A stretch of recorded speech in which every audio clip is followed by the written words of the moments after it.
Hi Stampers, I'm Meg from Loven Stamps, and I have an Oh So Succulent project to share with you featuring the Oh So Succulent stamp set from the Occasions catalog. Lots of really fun pieces in here, especially if you're into those cute little plants. And if you're not, you really should be. I have to admit, it was not a stamp set that jumped out at me when I flipped through the Occasions catalog. You can ask the people who were at the demonstrator on stage with me. I wasn't excited about it, but I love it now. I've been stamping with it like crazy. So it's Stamps in the Mail Club feature this month. Your project kit includes everything you need to make 4 projects. One of them being this fun sampler card.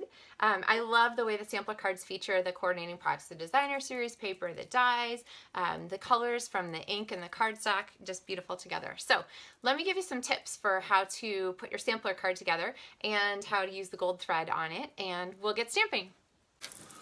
Okay, so we're going to set aside our directions and our other kits, and I have this sampler kit here. So lots of little fun pieces in this one. The square card is actually cut to 4 1/4 by 8 1/2 inches, so it's just a little bit smaller than a normal size. And then our old olive layer is 4 by 4 inches, which fits nicely. And then you can do either a card that stands up this direction, or you can do a card that opens this direction, whichever you prefer. I think for variety I might do this one. What I like to do is get my pieces kind of set before I glue anything down. But before we do that, we're going to go ahead and stamp. So I have my Old Olive Stampin' Spot that comes with the Stamps in the Mail Club. If you already have an ink color or a stamp set that's in Stamps in the Mail Club, it's no big deal. You can pick something else instead, and you just get credit for that with your product kit. So we have our little succulent air plant pieces there, and I just said go ahead and line up all your stuff before you adhere. It's just so much fun to see it all come together. I can't wait. So I'm going to layer these, and if you want to mix and match, you can flip your designer series papers and so forth. But like I said, go ahead and get it all set, and then take one piece off at a time to go ahead and glue those on. That way you can get your square situated kind of in the middle. Once you've got those set, you're going to grab your stamping mat, the paper piercing mat, and you're going to go ahead and ink up the outline of your image here in Sweet Sugar Plum. Now the die cut has a direction to it. If you are stamping on pre-done die cuts, where the paper is kind of cupped up on the one side, that's the back of it. So what I want to do is I want to figure out where my cardstock aligns with my flower. So I just kind of rotate it until I go. Or alternatively, it's sometimes easier with photopolymer to go ahead and get your cardstock and your stamp lined up this way. So I just keep turning until you see an exact match. And then you're going to stamp. The closer you get to the cardstock, the more you'll be able to see that your stamp lines up. See how we did that? So there is our stamped flower. And then I'm going to go ahead with my Sweet Sugar Plum again, except this time I'm going to stamp off because I want this to be a really light image. So I'm going to stick my mat underneath my paper so that I get a good stamping off image. There we go. Okay, and now I can go ahead and line my stamp up here and stamp the background. Okay, it's easier, and here we see our background there. It's easier to line these up if you practiced a couple times, so just grab some scratch paper and practice lining your stamps up. You might even get them lined up like I actually have them mounted so that the Stampin' Up words are both on the same side, and I know that this is the right orientation for those. There's kind of like one big wide space between the flowers at the bottom. Okay, so then this we're going to grab with our Stampin' Dimensionals and put one on the back. We'll put this right here on the back of our flower and center that here on our strip of the Sahara Sand cardstock. I don't, you know what, I go through phases. Sometimes I love Sahara Sand and sometimes meh, but man, right now I'm sure using a ton of it, which is good because I can stock up during celebration, right? Who doesn't love free stamps?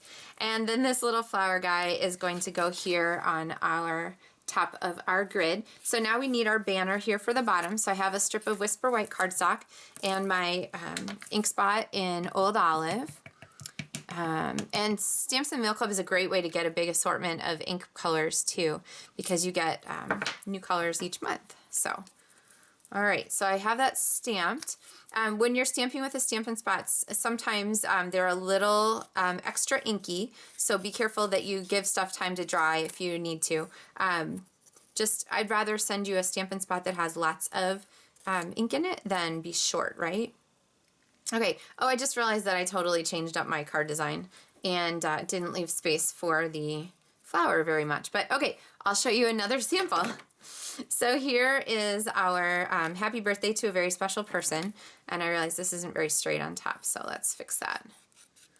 Okay, when you have two lines of words, it's pretty easy to see if it's straight or not, and it was not. So I'm going to slide this mat under here again so that I don't stamp all over my background. And then I'm going to do our little roundy flower, this guy. And I'll put him up there, and I'll just stick another one on here. And then I have the background for that roundy flower. And I'm going to, same deal, I'm going to stamp off on my scratch paper and then just rotate until I get the match and stamp again. So stamp off, and that gives us a lighter color, and then just rotate until you've got the, oh, I kind of missed on that one. I'll give it a little more. There we go. A little, rotate until it gets lined up. Okay, so now we have our banner, but there is a fun gold thread accent on the back of that banner. And for this, my favorite way to do the gold thread is to just go ahead and wrap it around. Oh, this is probably a 3-finger wrap. Sometimes it's a 4-finger wrap. Just depends on how big you want your loops to be. And I'm going to wrap it around, I don't know, I got that a lot of times actually. Maybe 8 or 9 times. There's a lot of thread on this roll. It'll last you a long time even if you do a lot of wrapping. And so then I'm going to go ahead and layer my loops on here. I'm going to spread them out a little bit, and then I'm going to press, I have one Stampin' Dimensional down. I'm going to put one more Stampin' Dimensional down. Now, I am not a fan of the hairs, can you see that stick out? So I'm going to trim my hairs so that they don't show from the front. Okay, and then from the front side, you can kind of tease these pieces apart a little so it's not quite so like uniform circle-y.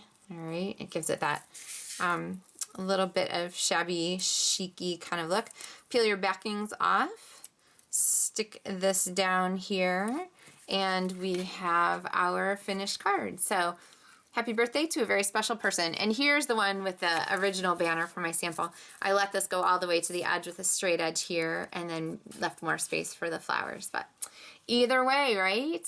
So thank you so much for watching. If you haven't ordered your Stamps in the Mail Club yet for the Oh So Succulent stamp set, make sure you get that order in soon so I can get one out to you. And I look forward to sharing more projects with you and stamping by mail. Happy stamping!